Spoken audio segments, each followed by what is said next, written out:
Halo sahabat karismatik, selamat datang di Ruang Jurnalistik. Channel yang bakalan ngasih info-info menarik dari dunia politik, akademik, atletik, akrobatik, sampai hal-hal antik dan estetik yang bakalan jadi trending topik.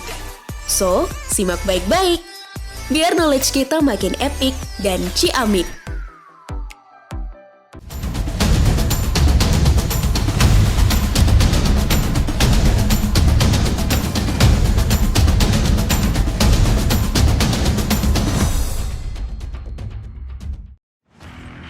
Berita kali ini datang dari pagelaran balapan internasional yang baru saja dilaksanakan di Indonesia. Ya, untuk kedua kalinya, tahun ini Indonesia menjadi tuan rumah event balapan internasional. Setelah sukses dengan balapan motor MotoGP pada bulan Maret lalu, pada bulan Juni ini juga digelar kejuaraan Formula E yang berlokasi di Jakarta. Lebih tepatnya di kawasan Ancol. Formula E sendiri adalah sebuah kejuaraan olahraga otomotif balap mobil kursi tunggal yang khusus hanya menggunakan mobil listrik saja. Jauh-jauh hari sebelum perhelatan ini dimulai, panitia menyebutkan jika tiket penonton sudah terjual habis. Meski masih banyak yang mencari tiket tersebut, banyak tersimpan perjuangan panjang demi menyukseskan acara ini. Mengingat Formula E pada awalnya akan dilangsungkan pada tahun 2020 lalu. Namun karena pandemi COVID yang masih melanda Indonesia saat itu, maka Indonesia menjadi tuan rumah Formula E pun tertunda hingga tahun 2022 ini. Dan di balik suksesnya event internasional ini, benarkah Anies Baswedan menjadikan ini sebagai agenda politisnya? Meski disponsori oleh banyak perusahaan swasta, mengapa tidak ada satupun perusahaan BUMN yang menjadi sponsor? Wacana untuk menggelar Formula E di Jakarta ini sudah muncul sejak 2019 lalu. Anies Baswedan menulis di Instagramnya bahwa Jakarta akan menjadi salah satu tuan rumah balap mobil bergengsi Formula E di pertengahan tahun 2020. Anies mengumumkan ini setelah beberapa kali bertemu dengan Federasi Otomotif Internasional selaku pengelola Formula E. Meski tertunda, akhirnya Jakarta benar-benar menjadi tuan rumah Formula E pada tahun 2022 ini. Yang kemudian menjadi perhatian banyak pihak adalah adanya suara-suara yang menyebutkan jika Formula E ini adalah sarana Anies untuk mempermudah karir politiknya pada 2024 mendatang. Pernyataan-pernyataan semacam ini banyak disampaikan dari DPRD DKI Jakarta, fraksi PDI Perjuangan dan Partai Solidaritas Indonesia. Dalam sebuah wawancara dengan TV One pada Januari lalu, Joni Simanjuntak sebagai anggota DPRD DKI dari fraksi PDI Perjuangan menilai ada hal yang tidak benar dalam pelaksanaan gelaran balap Formula E ini. Seperti persiapan yang cenderung tergesa-gesa dan tidak dipersiapkan dengan matang. Joni juga menambahkan, jika awalnya Anies sangat percaya diri dengan proyek Formula E ini, maka kepercayaan diri itu menurun karena Anies mendekati beberapa tokoh politik untuk membantu menyukseskan agenda ini. Wah, apakah benar demikian?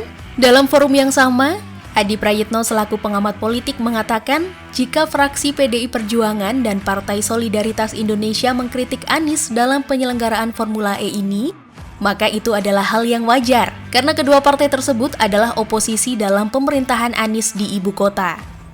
Dan menurut Adi, mengapa Anies mengusahakan Jakarta menjadi tuan rumah Formula E adalah untuk membuktikan bahwa Anies pun mempunyai pengaruh dalam dunia internasional dan untuk menunjukkan bahwa Jakarta tidak kalah dengan kota-kota dunia lainnya. Lantas, mengingat bagaimana dana yang dikucurkan untuk Formula E ini tidaklah sedikit, dari mana sajakah dana yang digunakan untuk menyukseskan agenda ini? Mengutip dari Antara, untuk pembangunan sirkuit Formula E di kawasan Ancol mengeluarkan anggaran sekitar 60 miliar rupiah untuk pengaspalan. Dana ini bersumber dari PT Jakarta Propertindo, Jakpro, selaku pihak yang bertanggung jawab untuk penyelenggaraan Formula E Jakarta. Pemprov DKI juga telah menggelontorkan biaya komitmen sebesar 560 miliar untuk 3 musim balapan yang dibayarkan melalui dana APBD. Selain itu, tiap tahunnya pun juga mengeluarkan 150 miliar untuk setiap pelaksanaan ajang balap Formula E ini. Jadi, jika Formula E dilaksanakan selama 3 musim, dana yang perlu dikeluarkan adalah 450 miliar.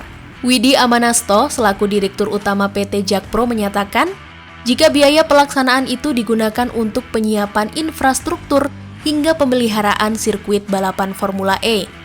Ia juga menambahkan jika biaya pelaksanaan tiap tahun itu tidak akan bersumber dari APBD, tetapi dari pihak ketiga atau sponsor Formula E.